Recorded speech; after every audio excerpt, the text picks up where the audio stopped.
Okay, welcome to another episode of Black Representation in the Curriculum, where we have conversations about culture, equity, and belonging, as well as teaching. But today we have our guest, and it's all related, I promise. We have a guest, Will Adams, today, who is an award-winning producer. And I'm truly thrilled to have you here because when it comes to conversations about culture, teaching, and everything we need to know, it all matters. So welcome, Will Adams. Thank you for having me. I appreciate you having taking the time to make make space for me on your show. Oh, thank you, of course. I want to start with you telling about yourself. Just let us get to know who you are, and we'll go from there. Well, I'm Will Adams from Chicago. I'm a filmmaker.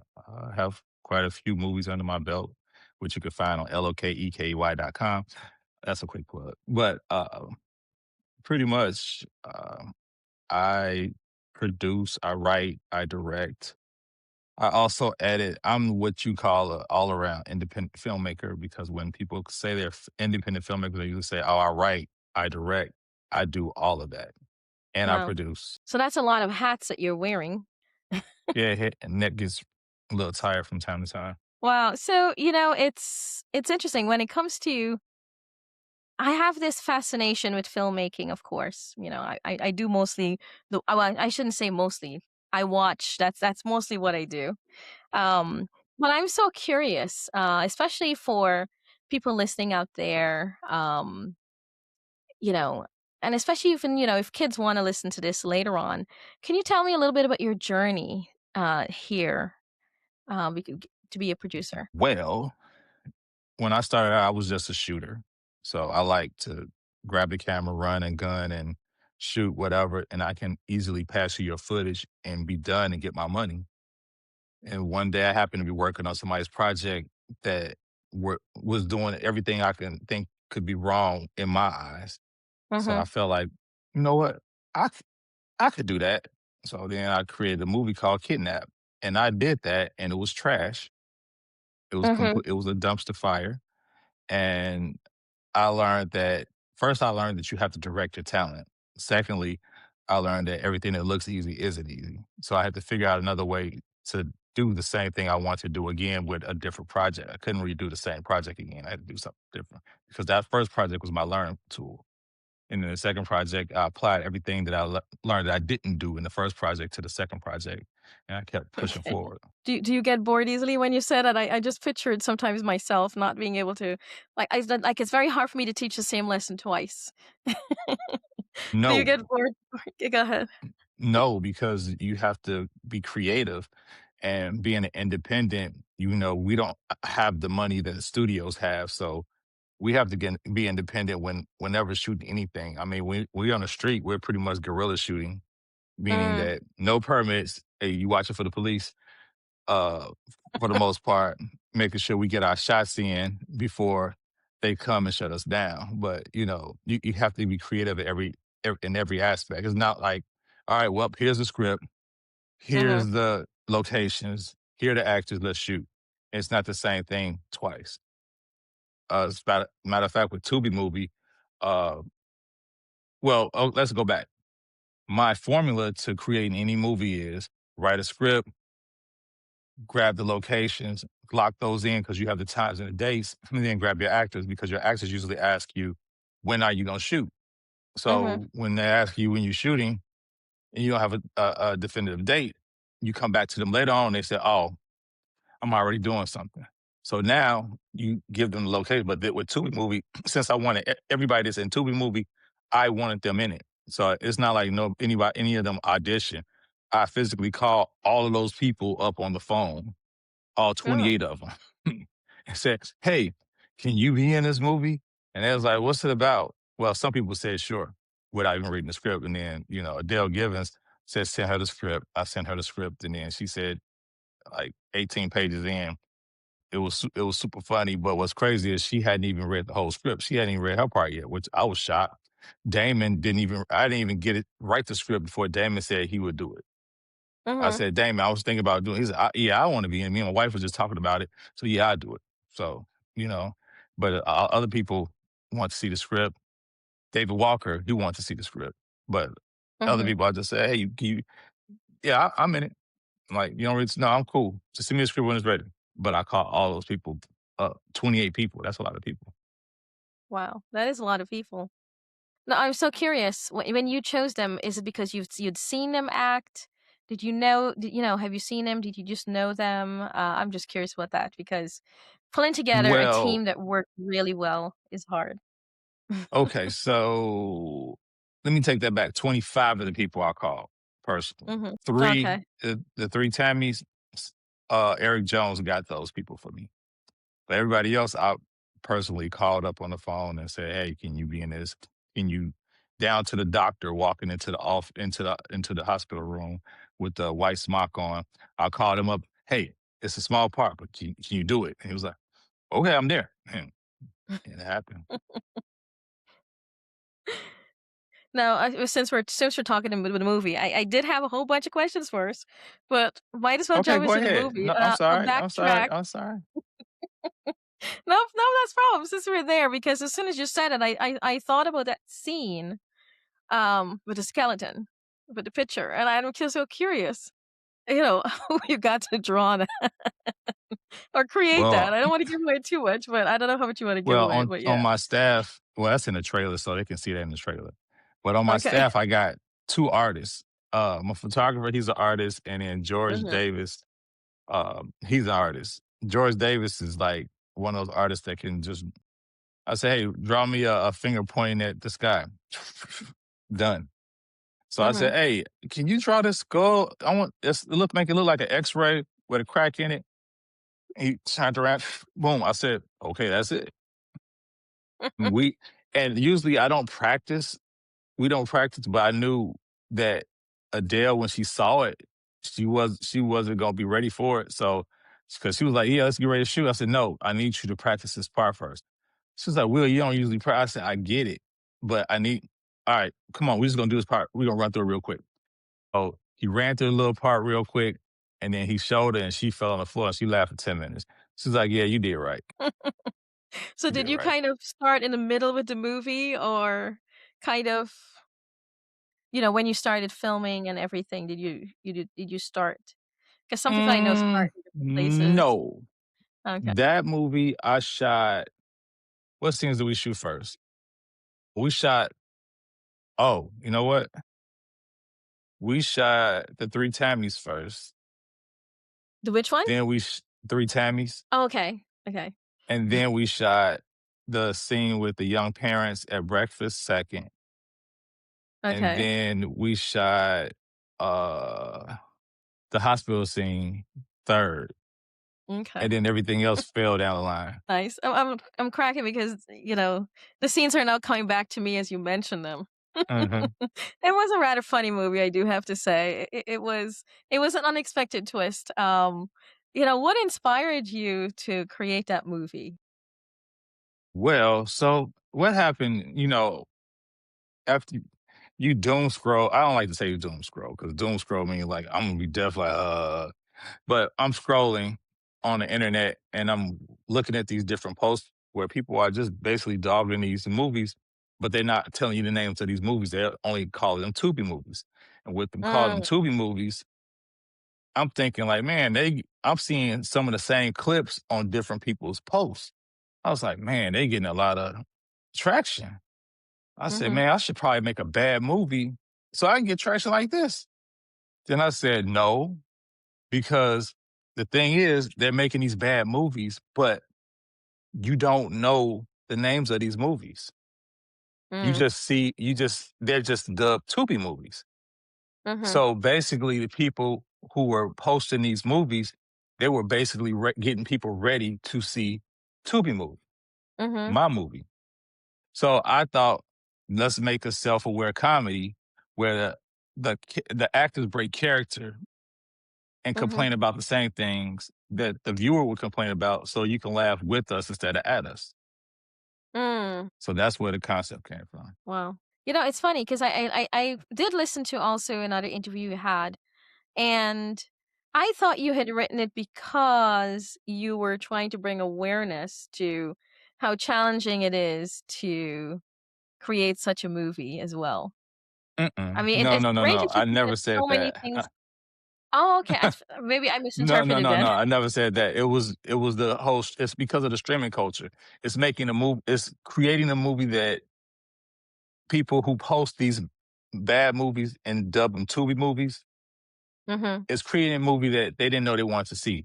Also, the people who react to their Uh, posts, they didn't know they wanted to see either. So you see this movie. Uh oh, we got a squad car going past, or ambulance, or fire truck. There you go. I'm sorry. Um, so you have these movies that people actually they just post these clips to get reactions, and they basically promoting this movie. Now, the twist to this movie is I although there's a lot of content I could have made fun of and I could have put mhm. in this movie, I made sure I didn't do it because I'm not trying to make fun of those filmmakers. Although their Mhm. movie's not the best, they still put their hard work and effort in it. So it's not for me to talk bad to them. It's me to create a Mhm. movie that everybody else is trying to recreate online by showing these bad movies by saying, "Come on, Tuba, you could do better than that." And my characters basically say, "Come on, you don't see that guy with the microphone right there? He's standing right there." You know. So Right.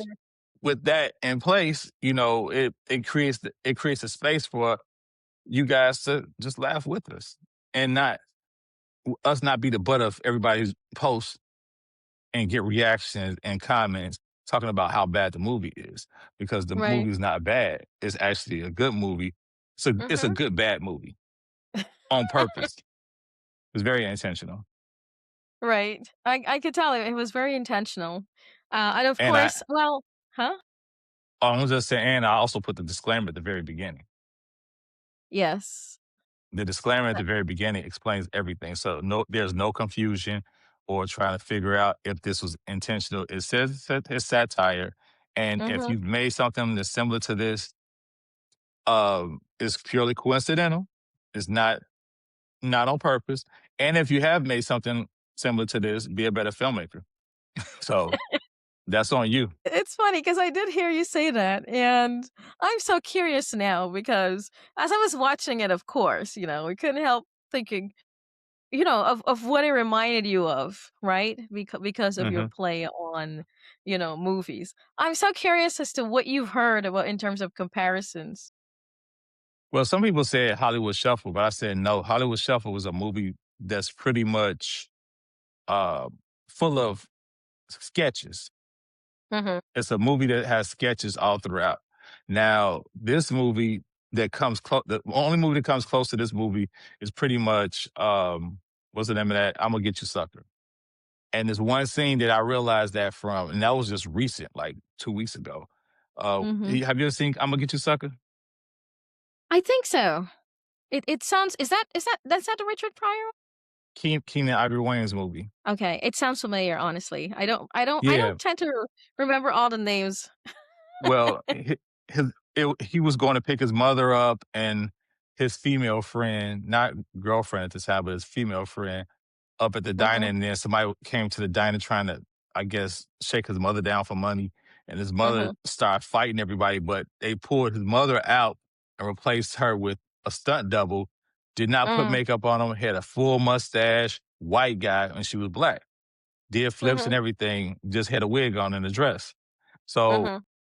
that was pretty much Tubi movie before Tubi movie. These bad movies, it was no Facebook back then. So what I did, I'm just mimicking what people put out on Facebook and Right. and bringing it to life. So that's why I call it a meta comedy. It's not a regular comedy. It has its own genre. Yeah. Well, I'm dying to tell you which ones crossed my mind. I'm listening. So I started watching it, and then I decided, okay, let me start over, and then my husband and I watched it. So we all What's had your husband different say? What's thoughts. your husband think? What's your husband think about it? The first thing across his mind was Monty Python. Okay.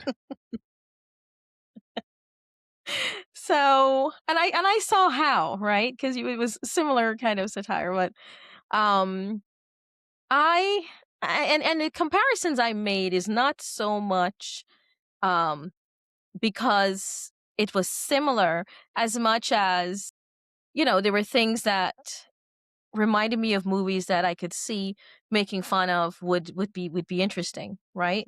Mhm. So I thought of these two movies, which is, I know these movies because of my husband. Um, okay, I'll just tell you. One that crossed my mind was the Lock, Stock, and Two Barrel ones, Oh, yeah, yeah, yeah, yeah. and So mainly go ahead. no, Guy Ritchie, I'm a fan of Guy Ritchie. Okay, keep going. I'm sorry. Right, and you probably know which scene I'm thinking of that reminded me of that. And the other one that crossed my mind, believe it or not, and I still don't know why that one crossed my mind, but I thought of Black Adder. Black who? Black Adder, it's what's his name? The guy who acted Mr. Bean. Oh my gosh. Anyway, those were the Monty Python kind of, that kind of satire where you were making fun of, those were the ones that crossed my mind. So in my mind, it's like, okay, I guess it's maybe just a black version of it kind of thing, but I love the fact that the story was real, and that the story was real to one of I think I stole your title because you talked about urban storytelling and black creatives. Okay. And so So, go ahead. well, no, no, go ahead. I can hold mine. Go ahead. I'm sorry. No, no, no. So that's also what made it so unique to me. But those movies cross my mind, if I were to think of similarity. Well, I'm gonna tell you what is the opening scene is basically Pulp Fiction. I mean, not the opening scene. The opening credits to the second scene is Pulp Fiction. Okay. But I'm not making fun of Pulp Fiction. So the way I open it up, even though I have the bridges over playing and the title of Tubi movie pops up, it pulls it to the screen just like Pulp Fiction does, and it gets smaller as the credits pop in, just like Pulp Fiction. And Okay. the second scene is of Jules and Vince in the car having a Mhm. conversation. Damon and David are in the car having a conversation. Not similar conversation, but just a, a, a offshoot conversation that's not about anything dealing with the story. So I'm building right there. Mhm. And I just make sure that the reason why I did that is I wanted to make sure it felt familiar to everybody so they can continue watching. Mhm. And it's trying to Right. figure out where it's going to go and see if it's going to, seeing if I made a Pulp Fiction, which I didn't. I didn't make a Pulp Fiction, but I did open it up. And I think the most challenging thing for me for this movie was to make sure it had a beginning, middle, and end, because Mm. I didn't want to just be throwing different scenes that didn't make sense in and trying to get a joke out of it because it just basically turns into a movie that's full of sketches. And I would be Mhm. in the Hollywood shuffle range. I wanted, as you said, I wanted it to feel like a real movie. Right. And just the character, I mean, the actors breaking character, just to complain like, "Hold on, what are we doing? Why are we here? What's going on?" I wanted that more so than anything. Right, I do remember. It's funny because when we were watching, we were wondering in the beginning why you gave it away a little bit, but I can understand a little bit why you did a little bit. You seem to have gave it away a little bit, especially when they were watching them, and they were going up the stairs.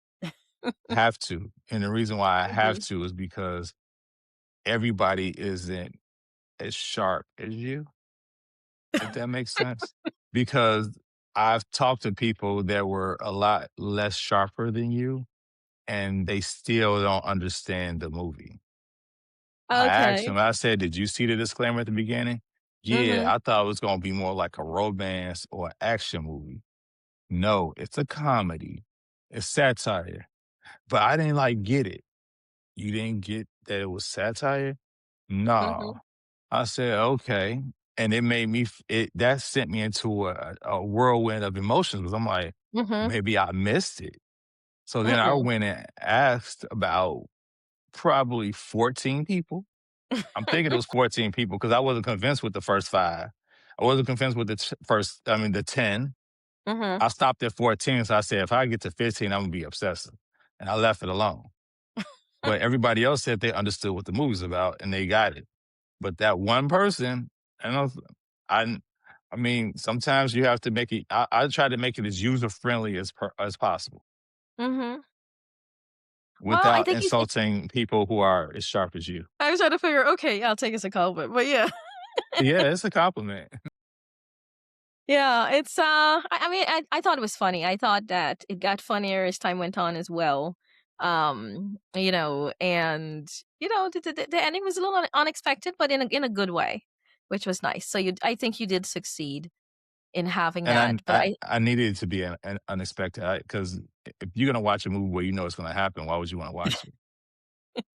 You know, so right. Well, I think it's a great movie to talk about for sure, especially, when it comes to the education side of it and understanding, what is a satire. And um now I didn't see the rest of your movies. I did notice. I looked at it afterwards and then I thought, how did I miss it? You had other movies. I was like, oh, I could have been watching and seeing what the others are. you still Um can. I will. I will. I mean, I didn't realize you had that many. I was like, "Oh." I mean, and I did go to your page, but I guess at the time I was just thinking more of that particular the 2B ones. It's okay. Now, if you compare this one with your other movies, I'm just curious as to whether or not your focus is satire or, you know, how you think about the others. Well, the best way I can describe it is the way somebody else described it on another podcast on Black and Black Prime. He said, I saw a Tubi movie, then I kind of did a deep dive into your other movies. And I said, oh, he was just playing because he's like, oh, these are real movies down here. He said, no, Tubi movies are real movie, but it's satire. But these movies are movies that's not satire. Like Sex Ain't Love is it's a romantic comedy, but it's Mhm. not Tubi movie. Step Off the Block is a drama, but it's not Tubi movie. Mm. So when you watch those, you don't have this. It's just different. It's not the Mhm. same. So, Wow. if some people are like, "Hey, you gonna do another school?" I said, "No, this is a shock movie. This is a one and done. If somebody else does another one similar to it, have at it. But for me to do another one, he's still doing that. No, I don't want you to ever say that. I don't want you to say that about me. He's still. Oh, that was funny the first time. Oh, mm-mm. Yeah. I got other stuff. Yeah, there's a lot more there to give, and you just did it and you move on from it. Yeah, pretty much, pretty much. I completely understand. Think my Now, last time, hmm? my I got a short film called My Last Time, and then Mhm. another short film called My Last Time Volume 2. Now, Okay. Volume 2 is a continuation. It's almost like a series. I was gonna probably continue making those different dramas Mhm. because the way I look at drama is so if you like coffee, I like hot chocolate, and you don't like hot chocolate, I try to give you some of my hot chocolate, you're not gonna want it. You try to give me some of your coffee, I'm not gonna want it. Mhm. View trauma because we all don't like the same thing. Right. Um, when I look at My Last Time is a drama about the first one is about addiction. Second one is about a guy from the streets doing something one last time. And I'll Mhm. continue it doing with different stories. But it becomes taxing because now I have to shoot these. I was going to do at least 7 or 8 of them and turn them into a full length feature film, but it becomes taxing because to shoot a short is almost the same amount of energy it is to shoot a feature.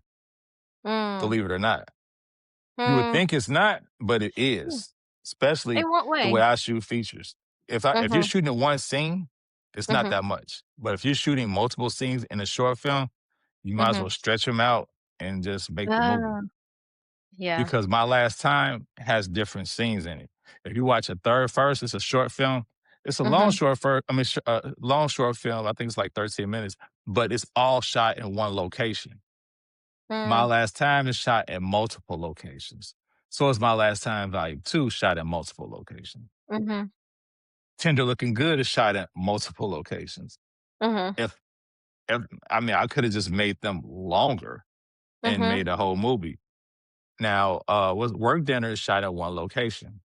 which is better than having to go to you break the equipment down, you go to this location, you're getting like what a 1 minute of footage and then going somewhere else, get another minute, one more minute of footage when you could be getting 4 or 5 minutes of footage and you Right. not 4 or 5 minutes, 4 or 5 minutes of that story and you Mhm. putting together a whole entire movie. Wow. Wow, it's a lot to think about. Now, for all of those movies, you also did the writing and the, producing, and you did everything, or was I'm there the any you independent had to help filmmaker. write? What's that? Well, I'm the independent filmmaker. When you think about independent filmmakers, people usually say, I'm a writer, I'm a Mhm. producer, Right. I'm a director. I am all of that. And Okay, you that have makes to sense. learn how to do all of that because if you Mhm. don't, you'll be sitting around wondering what your next project is. And the Wow. reason why I write is because I don't need anybody telling me no or I Mhm. can. I tell Makes me sense. yes and no. I can. I'm the deciding factor. Makes You know, sense. Yeah, I makes it understand. easier. Well, I understand too, especially when you're independent filmmaker, um, you know, it just makes sense, like, you know, I understand firsthand too because I do the producing and the the Mm, editing here and everything, so, mhm. I completely understand. Yeah. But I don't have to ask for permission. Right. That's the most important thing. When you're Yeah. independent, you don't have to ask for permission. When you get in front of those studios and they say, well, we don't think that this is going to work. And you sit there going back and forth, and meetings after meetings after meetings to get a no. And then all of a sudden, sometime down the line where you're asleep and you have moved on, okay, we'll do it. And you already threw it out. So, if I have an idea, I do it. Right. And you've Not also if, when done I it. have an idea. Not if, when. Mhm. Except for the superhero movies, the scripts that I wrote. I'm those are properties of other companies that I really can't really talk about because Lord got Yeah, yeah, I he understand. has it. But those I'm not gonna do. But as far as everything else, I'm just if see it, I build it. Mm, No, when I see it, I build it. Not if. When I see it, I build it. Build it. right. I won't. Well, and I'm sure at this point you have a good talent for choosing your talent and knowing who fits and, you know. Well, What the do you look crazy thing for? about it is I work with a lot of people in Chicago. Wow. So now I don't have to worry about saying, Catherine, can you please send me your audition tape in? I just Mm, call Letitia Estes and say, hey, Letitia, this is a good part for you. And wow. she says, okay. And Nice. she don't say, what is it about? What's the motivation? She just says, okay. Randall, I think you'd be good at this part. Okay. When we're shooting. That's it. Wow. Oh, makes sense. Um, I do want to, let me see, should I work? I'm so curious. You focus on urban storytelling, right? Really? Am Not I right? really. Not Okay. really. I think I saw one of that title somewhere in your work. Yeah, it's titled somewhere, but I don't really believe that's not right. No. Okay. Um, I'm glad you I mean, clarified. Glad I asked. whatever comes to mind. So, I can be talking about actually this ain't Pulp Fiction is actually a movie that I wrote. Mhm. Elaine is another movie that I wrote. This ain't Pulp Fiction is about a slacker who works for a boss, ends up robbing his boss to show his girlfriend that he has some type of motivation, which he has a neighbor that kind of always gets the raw end of the stick, the good guy to finish last mentality. And then you go to Elena, which is about a female assassin. It's an action film that's having a midlife crisis because all her friends are pretty much booing up and talking about getting married, having kids, and all of a sudden Mm, she has a boyfriend now. She doesn't want to be an assassin anymore. So you have that's not an urban story, right. So it's just whatever comes to mind. And what's funny Yeah, that about makes sense. Elena was created in 2014 along with Sex Ain't Love. Mhm. So Sex Ain't Love, I created an opening for Sex Ain't Love, and I created an opening for Elena. Now, both openings on paper were strong, but both openings shooting was not strong. So, um, I could make the woman be more comfortable with the opening of Elena, because the opening of Elena was basically she's a guy's kissing all over her. Once she gets in the room, she sees what she's supposed to steal, and she renders him unconscious. Mhm. When she came into the room, she was like basically like almost a mannequin, and then after that thing, she was more comfortable. I don't know if it was because of that opening scene or what, but she was a Mhm. mannequin. But then I showed everybody Sex Ain't Love, and everybody loved the opening scene of Sex Ain't Love, and that's where I went with it. That's when I Mhm. put an Indiegogo campaign together and raised money to shoot Mhm. it, and the rest is history on that one. But Mhm. Elena is still there, and I was trying to sell Elena, but I decided to rewrite it and make Okay. it better. Elena follows one character all along the whole entire movie. I don't like that because it's more people in the movie we can follow. There's Mhm. more characters in the movie that we can follow because everybody has story. And if you look at Tubi movie, it's a lot of story there. Mhm. So the young parents have their story. Jason and Everett have their story. Mhm. Erica has her story. Angie has her story. Those are four. Oh, wait a minute, I forgot. Link has his story. So that's Mhm. 5 stories within one movie. And Mhm. I like doing movies that way because if you don't like character A, you can like B, C, and D and E. But if you don't like B, C, D, and E, you can like character A. It still gives you a reason to want to watch the movie because you like either all the characters or you like specific characters or you like the specific stories. So it Mhm. gives you the opportunity to and still be vested into wanting to see the movie. Mhm. It's almost like a magic trick. Um, wow. You know, I unpacked a lot. I'm sorry. I'm so curious about some of your challenges, but you brought up something about storytelling. Um, it's something what can you talk a little bit about your training in storytelling? Because when it comes to education and schooling, a lot of times, kids hate to write. Sometimes kids hate to write, I've especially, been making you know. stories up since I was young. Mhm. Playing with toys and not wanting to go outside, but just being. I was the only child, so Ah.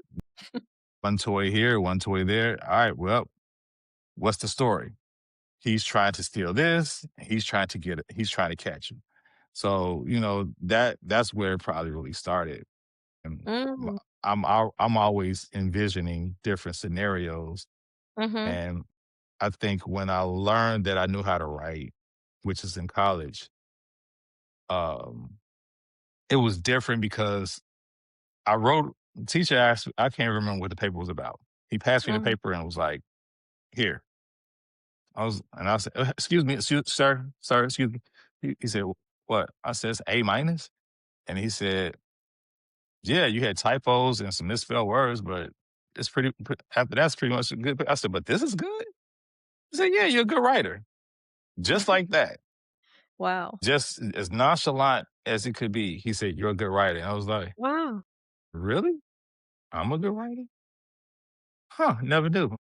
And from that point on, went to look into writing and script writing. And then that's when the teacher said that he he would have us write episodes to shows that were already on. So I think I wrote not I think I know I wrote a Frasier. And on Mhm. the top of my paper, he said, "You're not only a good writer, but you can write white comedy." I said, "Okay, Did you say white as in WHITE? yes." He said, "I can write white Sorry. comedy." I said, "Okay." I don't know what that means. Does it mean you gonna find me a job writing writing for one of these shows? Because I love when Frasier was on. I love Frasier, but you know, Yeah. I I just mimicking what I saw. I Mhm. just saw it on television, and it's like, all right, well, this is what it is. So Yeah. pretty much, it wasn't me trying to uh, write white comedy. It was just me just writing comedy because I don't. think of comedy as black or white. I think of comedy as funny, and that's the reason why I chose Mm, to focus more on comedy because comedy is a straight line. Everybody mhm. laughs. Drama Right. isn't. Drama is a curve. You know, Mhm. it might miss you. Like, I just don't understand why she just doesn't pull herself up by her bootstraps and just get a job. That's not her story. She can't. Mhm. She doesn't have high self-esteem. Why not? It's like, okay. So you're not empathetic with that because you don't get it because you didn't grow up that way. So it's hard to sell that drama to somebody.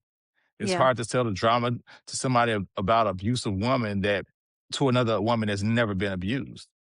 It's like, Right. I don't know why she just won't leave him. Huh. Mm, Have you ever been in that situation? No, you haven't. So you don't know why.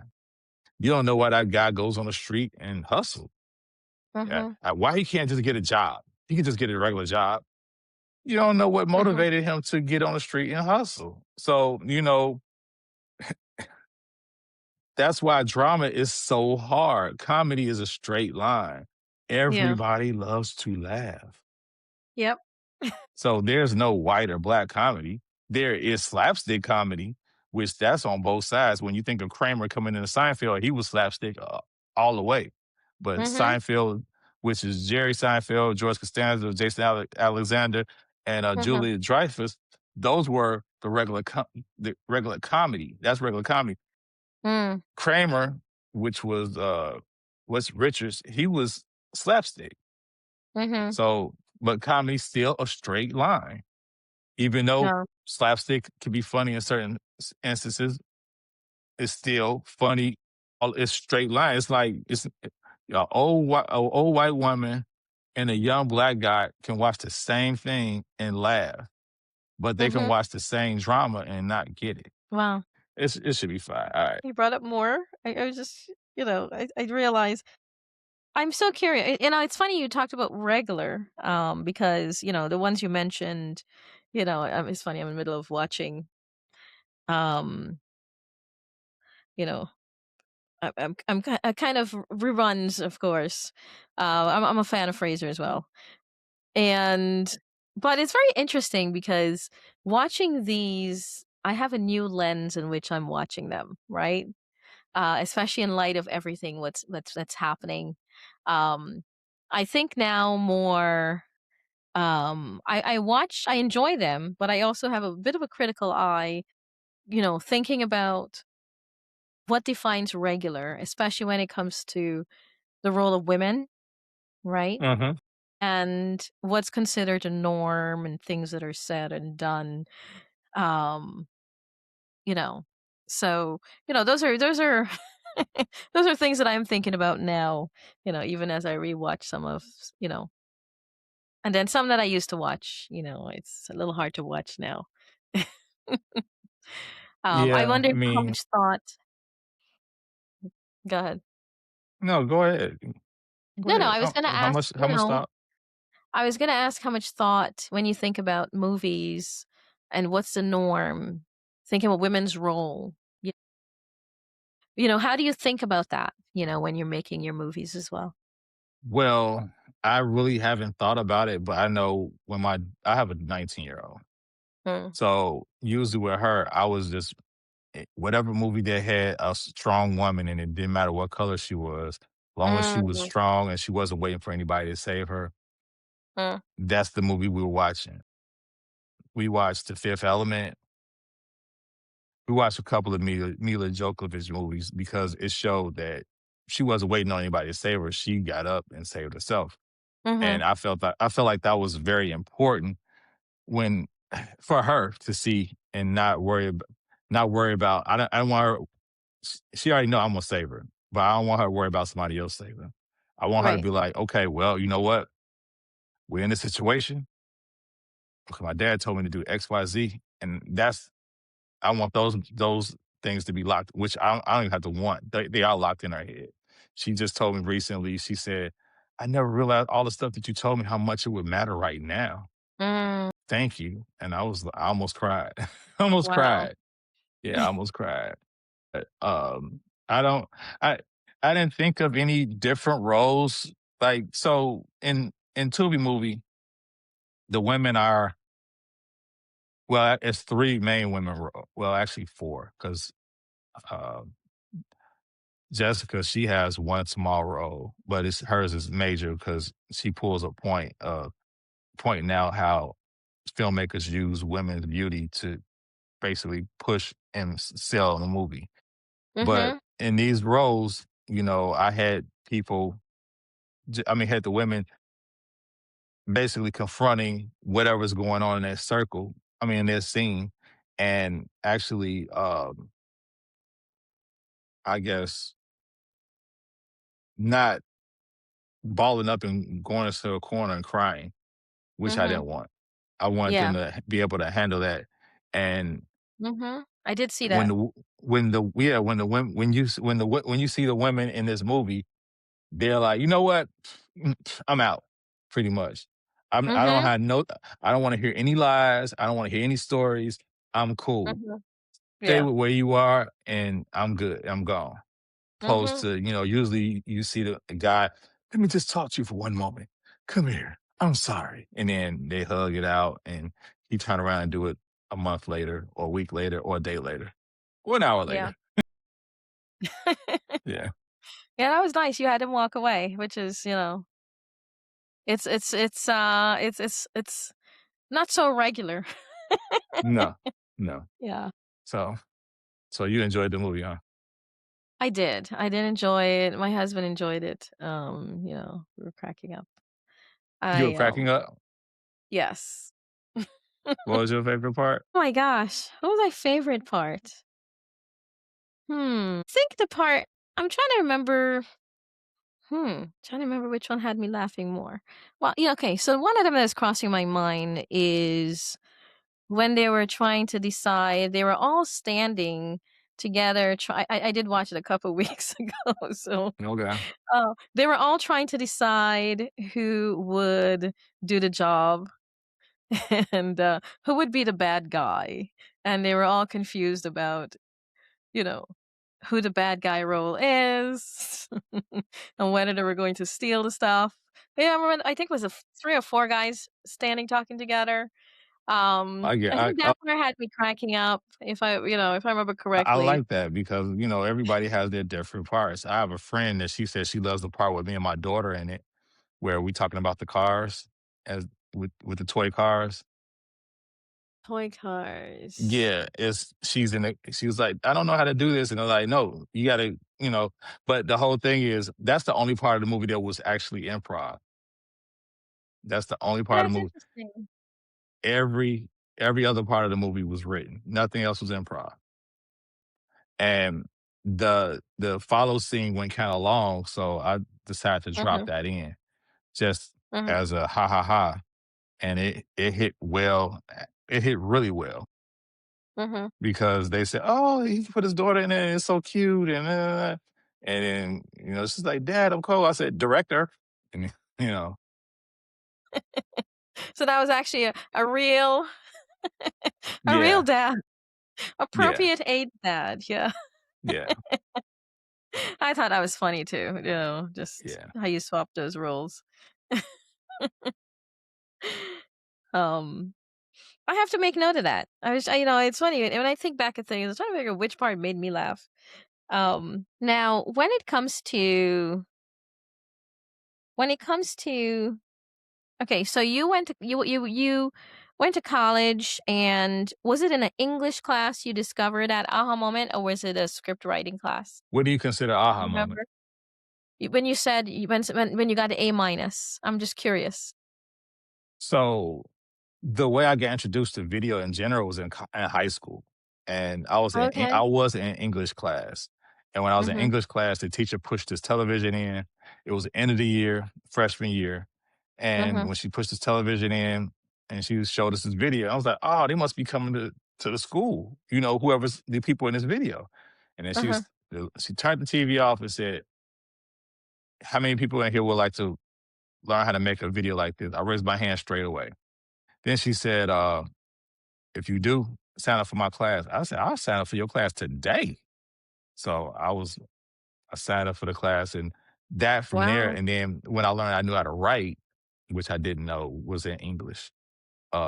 It was in college, in English in Mhm. college, and that's when I Wow. got the A minus, and that's when I actually put forth more of an effort to write because I didn't Mhm. know I know how to write. I just Oh. put words together and hope for the best. But when he told me I was a good writer, and then I started paying attention to what I was actually doing to make myself a good writer, I looked over this. Oh, I was about to say the script. I looked over the paper. I said, so if I do this again, let's see. I did it again, and that time I got an A. He said, because Wow. you had some typos. Not, I said, I Mhm. ain't had no misspell. He said, you didn't have misspelled words, you just had typos. So then next time I got A plus. So, Mhm. that's what pushed me through because I kept trying to I learned from my mistakes and try to Mhm. best or be better the next time. Wow. I didn't want to do just enough to get an A. I wanted to do better than an A. Right. And that's what pushed me to be better at writing. And Mhm. now with script writing, I can I write, I have to write because I have to give the actors scripts to work with, but most of the time it's up here. And it's Mhm. weird because it's up here and I can tell you the story from front to back, I think 100 times until I write it out. Once I write it out, I lose Mm. all of it. Okay. So you It's do a lot of weird. your thinking up here, which I Yeah, understand. I'll Mhm. Rain Man it. Like, so if we on out on the phone, we're talking, I got this idea. And he's like, Mhm. oh, what's the idea? And I start telling you about it. And he said, oh, I was thinking, I said, shh, be quiet, Catherine. Give me a second. And then I start talking for like 20 or 30 minutes. And I said, okay, good talk. And then they get off the phone with me. They just hold the phone and let me just Rain Man it out. And then I'll Rain Man the whole movie out and then just start writing pretty Wow. much. Yeah, it's a weird thing. It's very weird. Yeah, everybody has their own processes. You want to think about, you think it through a lot. It's funny because whenever I have conversations about writing, sometimes I have to describe how that everybody goes through it differently. Some people think about it a lot and before they start to write, and some people just write everything they think about. And you kind of have to let them know. You might be the person who needs to just get rid of what you put down immediately, right? Because It's you in write my everything. head. I don't have to get rid of it. It just sits there until once I Mhm. push it out, it goes away. So Wow. now just say for instance, I write half the script. I write half the script, it's still there, but once I get Mhm. to fade to black, it's gone. I don't remember any of it. And it's weird. Because Wow. before I used to be able to write a script and then we doing table reads at school. And I'm like, no, you're not saying it like the right inflection. But now I hear them saying stuff wrong and I can't catch it. That's why I have to have a script supervisor because wearing all those hats, because when I'm framing a shot or watching the shot being framed or watching them act through the monitor, I'm focused on the performance and not what's being said. And not until I'm editing will I know that they didn't say what they need to say to drive the scene forward. Mm. Wow. Now, did that moment determine what you would major in? Or did you already decide on what your major in? And was your major? My major was television post production, everything dealing with TV, producing TV. And once I once I left college, or not left college, once I graduated, I stopped liking TV because TV has started becoming something different. And I like movies more because we're not in one small space, we're everywhere. And with us Mm. being everywhere, different it's a different vibe. Television Yeah. it keeps you in a small space. Mhm. Film, we could be in Chicago today, Toronto tomorrow, on a Mhm. plane on our way to China. So, but that's the adventures of filmmaking because you are every everywhere in all places all but once. I forgot what's the name of that movie? Everything, everywhere, all at once, something like that. But that's what filmmaking is to me. You're everywhere. You're not just stuck in an office building unless you want to be, but it has to be real compelling. And it has to be a real compelling story for us to sit there for an hour and a half to watch you be stuck in an office building because I don't think it's going to be interesting. unless, because, oh, the building's about to blow up. Oh, okay. Somebody's gonna find the bomb. Oh, okay. No, how Yeah. you get out of that building? What's happening outside that building? What's happening to the people that's in that building? Are people, Right. that couple that's having an affair, is that it's gonna become a boiling point, or are they deciding they're gonna just break off from their spouses and be together? It's a whole bunch Mhm. of story in that building, not just the bomb. Mm. Right. Unless it's comedy, right? I mean, still, it's still a lot of story in that Yeah. building, not just the bomb, you know. Mhm. So, Um, hey. well, how do you think, so were you born and bred in Chicago? I was just Mhm. curious how Chicago you think maybe being in Chicago has influenced, what type of narratives you create. No. So I'm gonna tell you this. Okay. So my first movie was Kidnapped, and that was about an FBI agent going undercover to catch the bad guy, crime boss. Mhm. So that's Okay. pretty much TV. So Mhm. I like Scarface It's the like, rapper. Have you ever heard of Scarface the rapper? He had a song mm-mm. called Good Girl Gone Bad, which is Okay. Good Girl Gone Bad is a drug deal that went bad, Mm. which I made a 3-minute movie, I mean, a 38-minute short film called My Enemy's Son. So a good girl gone bad which is a drug deal gone bad, which resulted into My Enemy's Son, which was the name of my movie. So when I wrote that movie, it was basically, as you call it, urban story. And Mhm. uh, I showed it to one of my friends, and this is before I showed it to anybody. And he was like, "Will, you're better than this. You know more stories than just this. We know you know about the streets, but what else do you know?" And he got me to thinking. Like, I don't owe the streets nothing. I don't I don't have to tell that story over and over again. We see it every day on the Mhm. news. We see it right now. Mhm. We see it online. We see it on YouTube, Facebook, Instagram, people posting dumb stuff. I don't have to tell that Mm. story anymore because it's not Mm. authentic.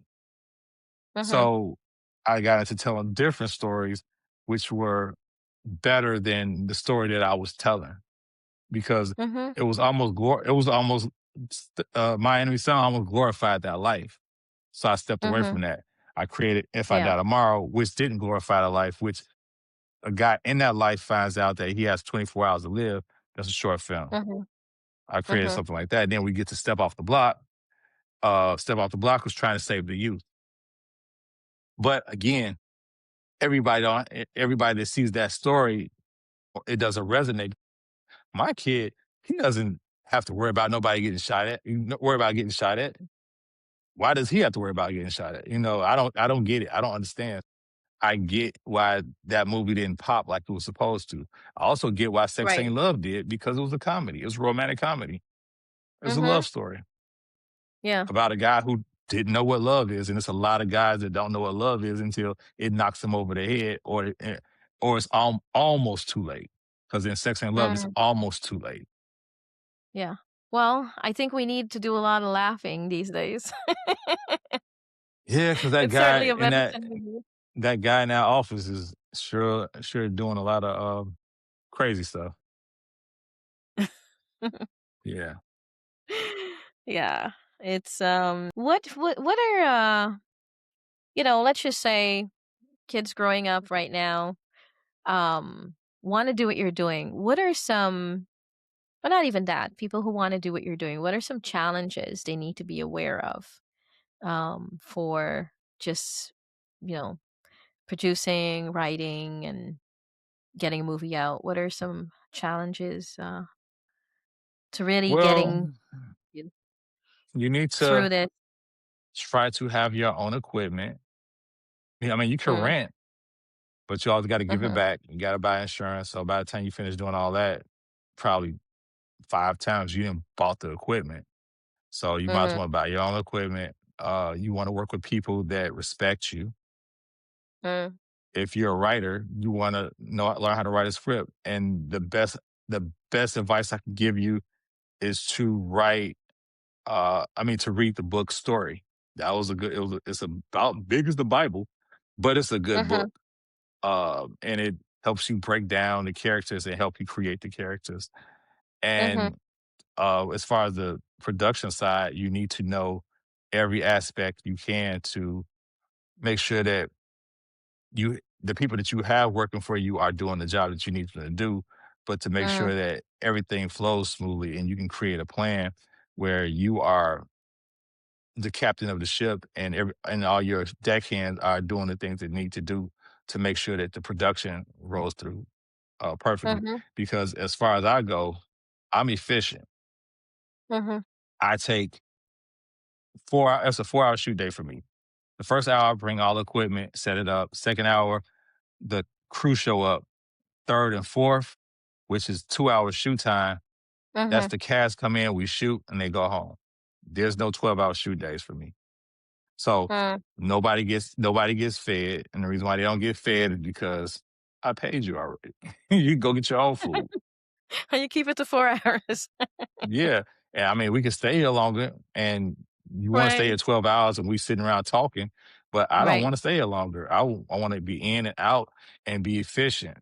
All I need is Mhm. one good shot, and you have to and then you say, what I would tell somebody that's trying to start out, make sure that you're efficient, Mm. because if you stay on set for 12 hours, people are not going to wanna work with you more. Right. Yeah. More means they'll work with you twice, but last time I was on set with him, it was daytime when I got there. You know, it was nighttime when I left. Or when don't if you have a scene that has multiple people, but uh actor A doesn't shoot until 1 o'clock and you're there at 9, don't have them get there at 9.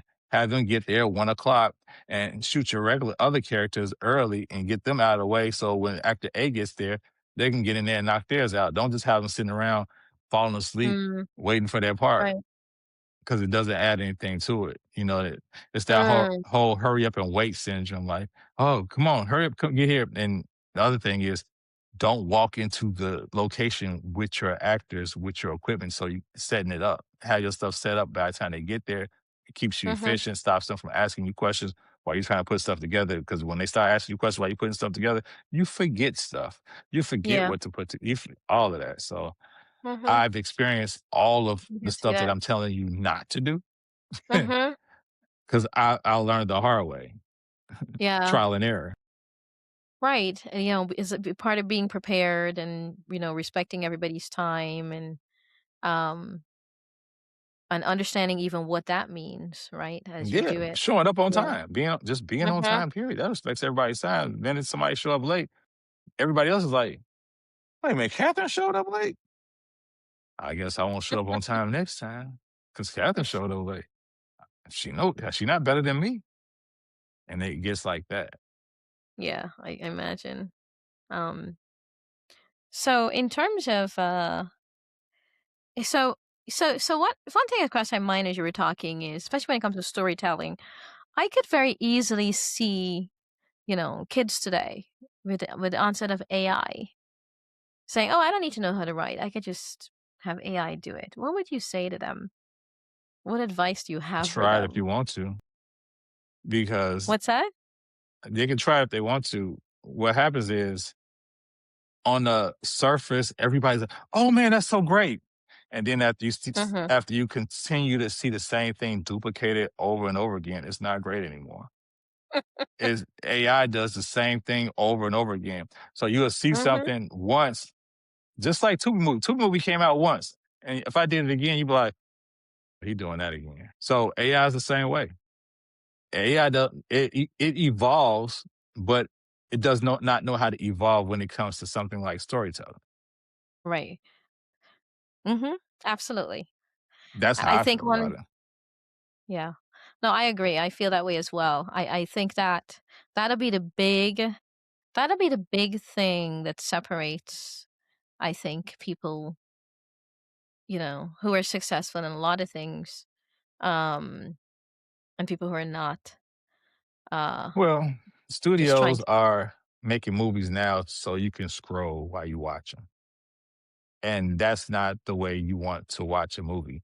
You don't want to Mm, scroll through your phone while you want to be fully engaged. If you watch a Tubi movie, you have to be fully engaged because if you you do. don't, you're gonna miss the jokes. Right. So even watching it, you miss the And jokes rewind. because you're laughing through other jokes.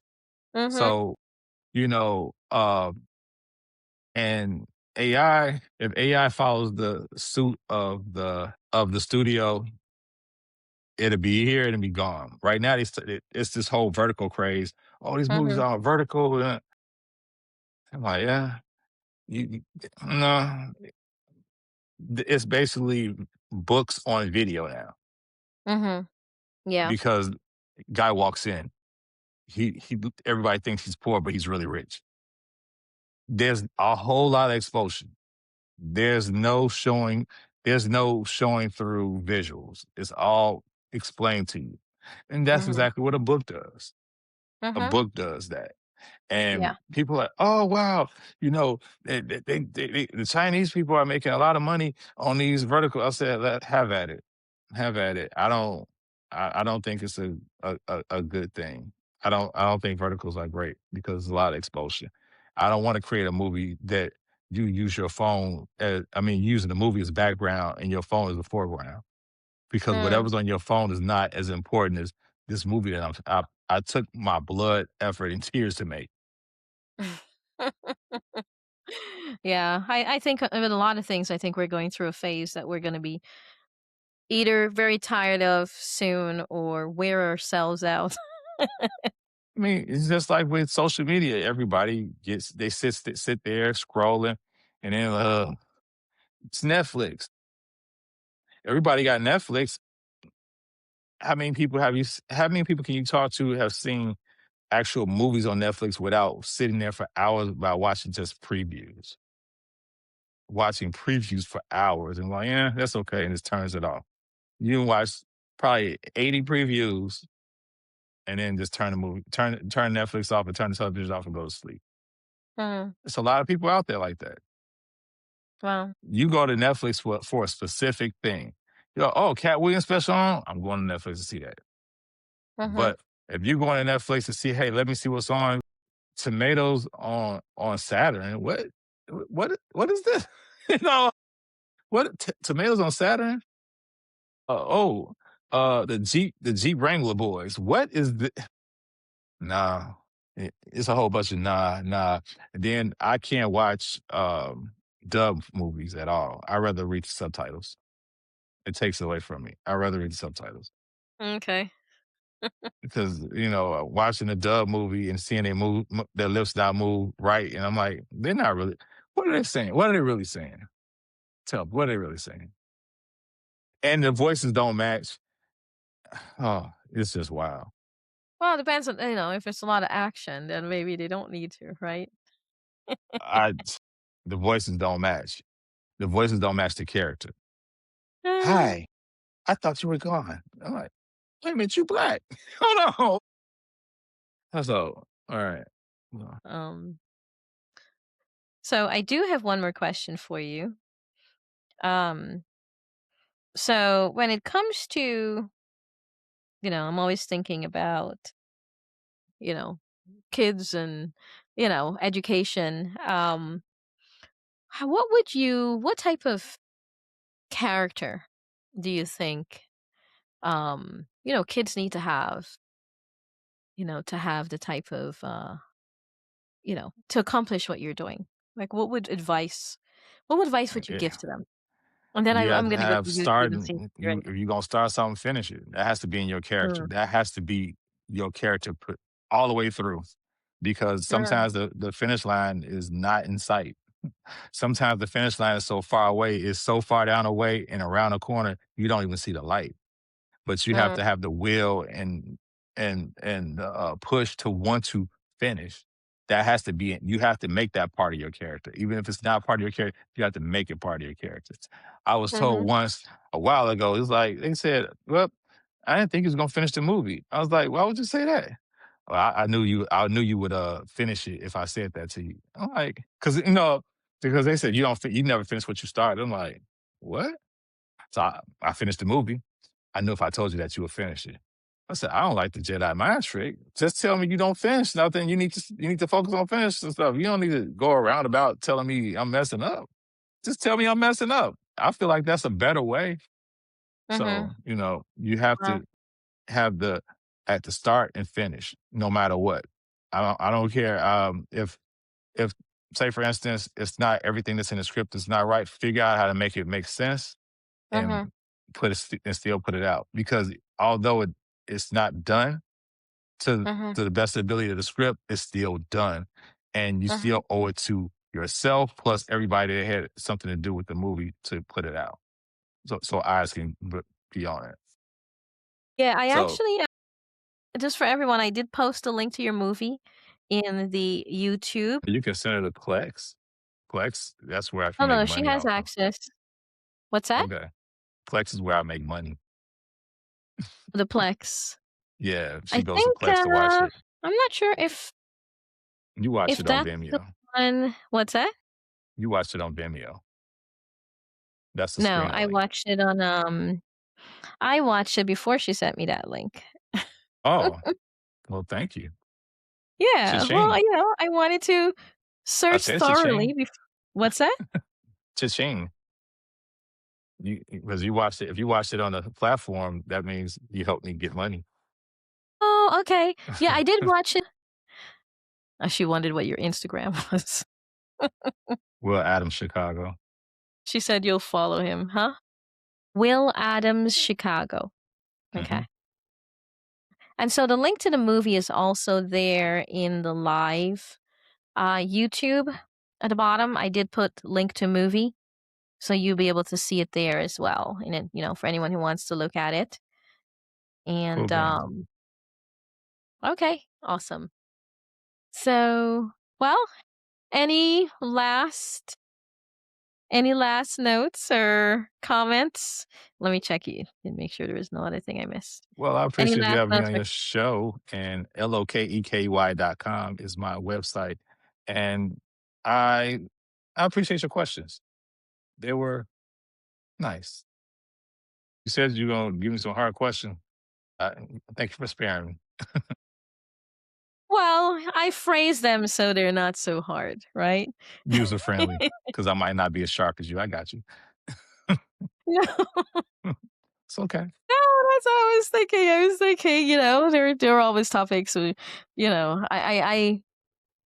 like to just, the whole idea is for people to get to know who you are and to understand the best of you, especially as it relates to, you see his, okay, so she said she got it. She's following you, especially as it relates to, your work, your, what I call your zone of genius.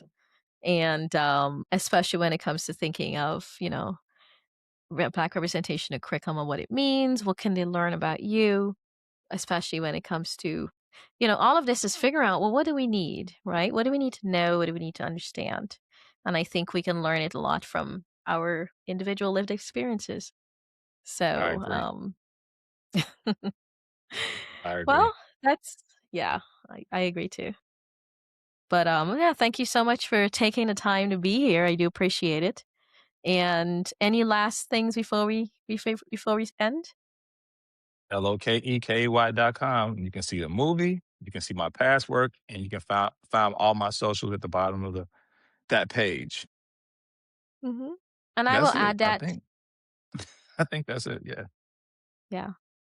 And I've added that link, and I will add them to the podcast when it comes out.